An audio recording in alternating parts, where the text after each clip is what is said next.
Oi pessoal, meu nome é Priscila e na aula de hoje nós vamos tratar sobre os parâmetros da língua de sinais brasileira, ou seja, os parâmetros da Libras. Bom, assim como nas línguas orais nós conseguimos decompor as palavras em unidades menores, como por exemplo, na palavra menina, nós podemos decompor o radical mais a desinência de gênero. Nós também podemos, na língua de sinais, decompor cada um dos sinais em partes menores. Cada uma dessas partes sozinhas não representam, não tem nenhum significado, e elas são chamadas de fonemas. Atualmente, as pesquisas apontam 5 parâmetros da língua de sinais, 5 componentes que serão então tratados na aula de hoje. Esses componentes são a configuração de mão, a orientação, o movimento, as expressões não manuais e o ponto de articulação. Então, agora, a gente vai ver cada um desses parâmetros a partir de exemplos. Então, o primeiro parâmetro que a gente vai identificar agora, que a gente vai conhecer, é o parâmetro de configuração de mão. Então, a gente vai fazer isso a partir do exemplo de 2 sinais. A gente vai utilizar, então, o sinal de educado, ou educação, que é esse. E o sinal de hábito, costume, que é esse. Então, educado, hábito. A gente pode identificar que se não fosse pela configuração da mão, o sinal seria idêntico.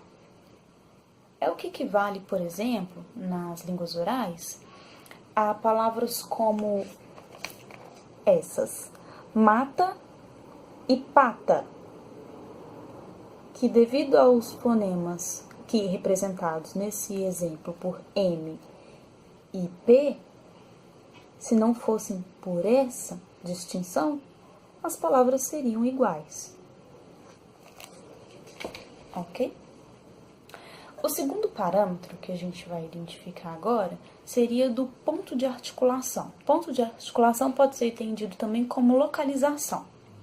Então, se no primeiro exemplo, educado e hábito acontecem no mesmo lugar e o que os diferencia é a configuração de mão, nesse segundo exemplo, no ponto de articulação, a gente vai ver que a configuração de mão, por exemplo, que a gente vai ter agora, é a mesma.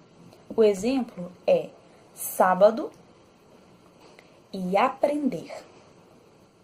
Ou seja, a configuração de mão para ambos os sinais é a mesma. O que muda o sinal, o que muda um sinal, que distingue um do outro, é o local em que ele está acontecendo no nosso corpo, como referência. Ok? Então, vamos agora para o terceiro parâmetro. O terceiro parâmetro, então, com relação à língua de sinais, é o movimento. Então, para isso, a gente vai usar como exemplo o sinal de vídeo, de fita de vídeo, que é esse, fita de vídeo cassete, e o sinal de trabalhar, que é esse. Então, a gente identifica nesses sinais a mesma configuração de mão, que é essa configuração aqui. Para trabalhar, fazer esse movimento, e para o sinal de vídeo, de fita de vídeo cassete, fazer esse movimento para frente em forma de um arco, como se a fita estivesse saindo mesmo do aparelho, né, de vídeo cassete. Então, o que diferencia um sinal do outro é exatamente o movimento que está sendo realizado, porque a configuração de mão é a mesma e o espaço, né, o ponto de articulação que está sendo utilizado é o mesmo, que é em frente ao tronco do sinalizador. O parâmetro de movimento é um parâmetro muito complexo porque existem vários tipos de movimento, né? Então, existe esse movimento que a gente utilizou como exemplo, mas existe também um movimento de punho, como, por exemplo, o sinal de precisar. Então, o punho que está se movimentando para cima e para baixo. O sinal que a gente viu anteriormente, aprender, é um movimento interno das mãos que está abrindo e fechando. O sinal de perguntar é um movimento que está sendo realizado no espaço, em frente ao sinalizador. Então, há uma grande variedade dos tipos de movimento dentro desse parâmetro da língua de sinais. O quarto parâmetro é com relação à orientação. A orientação do quê? Da palma da mão. Então, esse parâmetro ele vai acompanhar, obviamente, o sinal. Então, exemplos simples que clareiam bastante esse parâmetro. O sinal para baixo, para cima, para fora, para dentro. Ok? E o último parâmetro, o último componente, são as expressões não manuais. O que são as expressões não manuais? São as expressões faciais e as expressões corporais. Essas expressões, elas também compõem o sinal. Então, vamos dar exemplo do sinal de triste e da palavra exemplo. Então, o sinal de triste é esse.